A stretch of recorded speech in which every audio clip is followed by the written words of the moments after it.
Hi friends, welcome back to our channel Asha Malipati cooks and blogs. ముందుగా మన family members అందరికీ కూడా రాఖీ పౌర్ణమి శుభాకాంక్షలు అండి.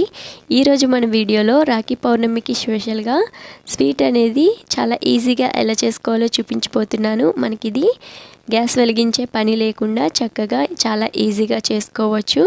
మరి ఈ స్వీట్ని ఎలా చేసుకోవాలో దీని తయారీ విధానం ఏంటో చూసేద్దాము. ఈ స్వీట్ కోసం నేనైతే ఇక్కడ చిన్న సైజు కొబ్బరికాయని తీసుకొని అందులో ఉన్న కొబ్బరి మొత్తాన్ని కూడా ఇలా తీసుకున్నాను. ఇలా తీసుకున్న తర్వాత మనం దీనిపైన ఉన్న బ్రౌన్ పార్ట్ ఏదైతే ఉందో దాని మొత్తాన్ని కూడా ఇలా పీలర్తో పీల్ తీసుకోవాలి. ఇలా పీల్ తీసేసిన తర్వాత మనం వీటిని చిన్న చిన్న ముక్కలుగా కట్ చేసుకోవాలి. ఇప్పుడు కొబ్బరి మొత్తాన్ని కూడా ఇలా చిన్న చిన్నగా ముక్కలుగా కట్ చేసుకొని ఇప్పుడు మనం వీటన్నిటిని కూడా మెజర్ చేసుకోవాలి. ఇలా మెజరింగ్ కప్ తీసుకొని అందులోకి మెజర్ చేసుకుంటే నాకు 1 కప్పు వరకు వచ్చాయి. మెజర్మెంట్ కప్ లేకపోయినా ఏం పర్వాలేదు, ఏ గిన్నెతో అయినా కొలుచుకోవచ్చు. తర్వాత వీటిని ఒక మిక్సీ జార్లోకి వేసుకొని అందులోకి ఒక 2 టేబుల్ స్పూన్ల వరకు పంచదారని వేసుకోవాలి. తర్వాత ఇందులో ఒక ఇలాచీని తీసుకొని అందులో ఉన్న పలుకుల్ని యాడ్ చేసుకోవాలి. తర్వాత ఇందులోకి ఒక 2 టేబుల్ స్పూన్ల వరకు జీడిపప్పు పలుకుల్ని కూడా యాడ్ చేసుకొని మూత పెట్టుకొని మనం వీటిని మెత్తగా గ్రైండ్ చేసుకోవాలి. ఇది మరీ హార్డ్గా ఉంటే 1 టేబుల్ స్పూన్ వరకు పాలని యాడ్ చేసుకొని మెత్తగా గ్రైండ్ చేసుకోవాలి. వీలైనంత మెత్తగా గ్రైండ్ చేసుకుంటే మనకి స్వీట్ అనేది చాలా బాగుంటుంది. కాబట్టి ఇలా మెత్తగా గ్రైండ్ చేసుకున్న తర్వాత మనం దీనిని ఒక గిన్నెలోకి తీసుకోవాలి. ఇలా గిన్నెలోకి తీసుకున్న తర్వాత మనం ఏ కప్తో అయితే కొబ్బరిని కొలుచుకున్నామో అదే కప్పుతో 1 కప్పు వరకు మిల్క్ పౌడర్ని యాడ్ చేసుకోవాలి.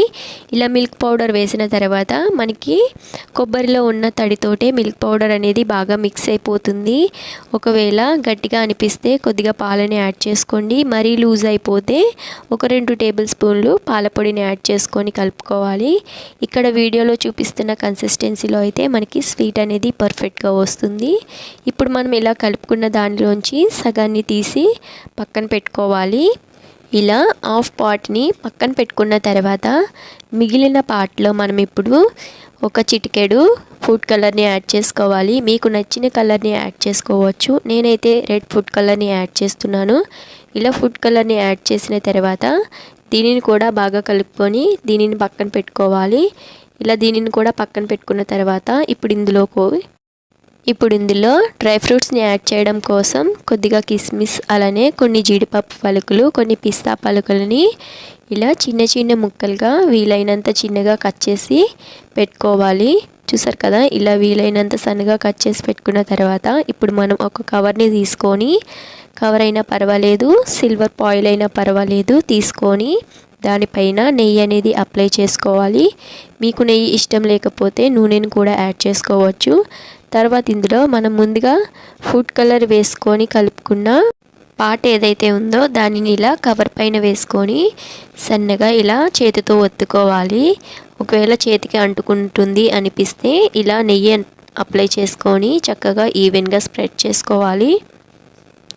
ఇలా నెయ్యిని అప్లై చేసుకొని స్ప్రెడ్ చేసుకోవడం వల్ల మనకి చేతికి అంటుకోకుండా చక్కగా వస్తుంది.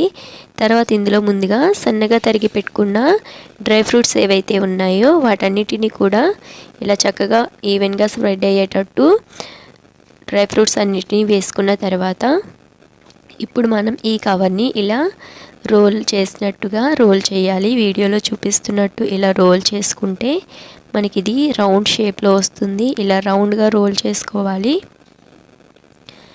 ఇలా చుట్టూ కూడా రౌండ్గా రోల్ చేసిన తర్వాత ఈ పార్ట్ని ఒక ప్లేట్లోకి తీసుకొని పక్కన పెట్టుకోవాలి. ఇలా దీనిని కవర్ తోటే ప్లేట్లోకి ట్రాన్స్ఫర్ చేసుకోవాలి. ఇలా ట్రాన్స్ఫర్ చేసిన తర్వాత ఇప్పుడు అదే కవర్ పైన మరో కొద్దిగా నెయ్యిని అప్లై చేసుకొని బాగా స్ప్రెడ్ చేసుకోవాలి. ఇలా స్ప్రెడ్ చేసిన తర్వాత మిగిలిన వైట్ పార్ట్ ఏదైతే ఉందో దీనిని కూడా ఇలా కవర్ పైన పెట్టుకొని సన్నగా స్ప్రెడ్ చేసుకోవాలి. మనకి చెయ్యికి అంటుకోకుండా నెయ్యి అనేది అప్లై చేసుకుంటూ దీనిని కూడా సన్నగా స్ప్రెడ్ చేసుకోవాలి. ఇలా సన్నగా స్ప్రెడ్ చేసిన తర్వాత మనం ముందుగా రెడీ చేసి పెట్టుకున్న రెడ్ కలర్ పార్ట్ ఏదైతే ఉందో ఆ రెడ్ కలర్ పార్ట్ని దీనిపైన పెట్టుకోవాలి. ఇలా పెట్టిన తర్వాత ఇక్కడ వీడియోలో చూపిస్తున్నట్టు మెల్లమెల్లగా రోల్ చేసామంటే మనకి రెడ్ కలర్ పార్ట్ అనేది సెంటర్లోకి వెళ్తుంది.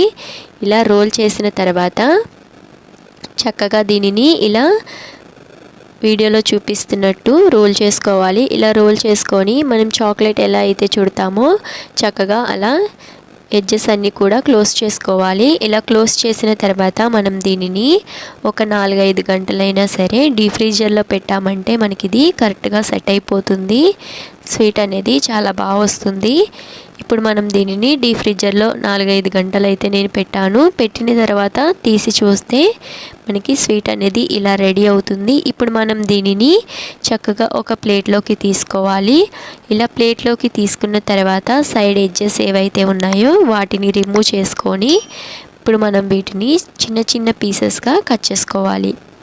ఇలా చిన్న చిన్న పీసెస్గా మనకి నచ్చిన సైజులో కట్ చేసుకోవచ్చు. ఇలా కట్ చేసుకున్న వాటన్నిటిని కూడా సపరేట్ చేసుకొని ప్లేట్లోకి తీసుకోవాలి. అంతే అండి, చాలా ఈజీగా మన స్వీట్ అయితే రెడీ అయిపోయింది. స్టవ్ వెలిగించే పని లేకుండా చాలా క్విక్గా స్వీట్ రెడీ అయిపోయింది కదా. మీరు కూడా ఈ రాఖీ పౌర్ణమి రోజు ఈ స్వీట్ అనేది ట్రై చేయండి. ట్రై చేసి మీకు టేస్ట్ ఎలా కుదిరిందో నాకు కామెంట్ సెక్షన్లో షేర్ చేసుకోండి. ఈ రెసిపీ కనుక మీకు నచ్చినట్టయితే తప్పకుండా లైక్ చేసి మీ ఫ్రెండ్స్ అండ్ ఫ్యామిలీ మెంబర్స్తో షేర్ చేసుకోండి.